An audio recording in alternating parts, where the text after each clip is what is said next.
Now let's talk about Kamala Harris. I've got to say, she is the cash cow. It's been revealed she blew 1.5 billion US dollars in just 15 weeks.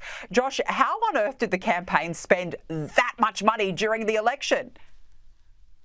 I have no idea. I actually have no idea what the answer is. I suspect that Kamala Harris's donors do not know what the answer is too, but I suspect that they're having a rather large size of buyer's remorse at this particular point. I saw at least at one point that they built her an impromptu podcast set for the so-called Call Your Daddy podcast. If I'm not mistaken, I think the cost of that impromptu one-time set was like $100,000.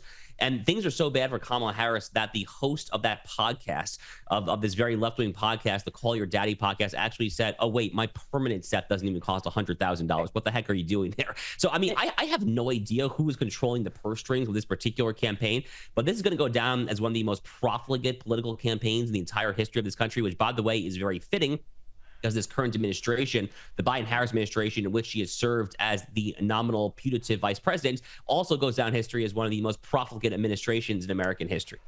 Well, actually, I just want to play our viewers that particular line from the host of Call Her Daddy, because I think it's important. Here was what that host said. The Harris campaign spent like $100,000. I did see that. You know about this? It's hilarious. To build the studio. Yeah, that's not true. Not true. To make it look like it was the studio that you used in LA. My studio that is gorgeous in Los Angeles doesn't even cost six figures. So I don't know how cardboard walls could cost six figures, but. But do you think they did that? I mean, you saw it. Absolutely not. With love to them. Oh my God, it was gorgeous, but like, it wasn't that nice. It wasn't like gorgeous marble. Like, no, that was not six figures.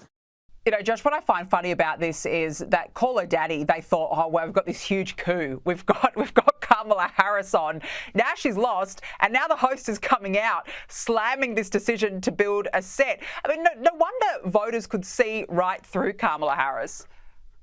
But the fact that she went on that show in the first place is everything that you need to know about why Kamala Harris lost as a candidate. You know, she was not trying to reach the actual swing voters. She was not trying to reach the factory workers in Michigan or the people who are farmers who are tilling the soil in a place like North Carolina or Georgia. She's trying to reach this blue check social media echo chamber. It's frankly the exact same reason that she didn't even make it to the first in the nation Iowa caucuses back in the Democratic primary all the way back in 2020, because she has been surrounded for basically her entire political career, as far as I can tell, by this ridiculous left-wing echo chamber that is telling her to go all in on all the intersectional identity politics issues, go all in on feminism, on transgenderism, on open borders, on all these crazy things there. Otherwise, how can you possibly think that it is a good idea to go on this podcast where the episode that was on apparently before her episode was about the art of a sexual act that I will not name out of respect for the viewers of this particular program? But that is the kind of fare, that is the kind of content, the R-rated content we would say here in the States. That is the kind of content that is on the Call Her Daddy show. And the fact that she thought it would be a good idea for the sitting vice president of the United States to go on that particular show, it's ultimately insulting to the American people, which is why frankly, that we responded in the election that the way we did.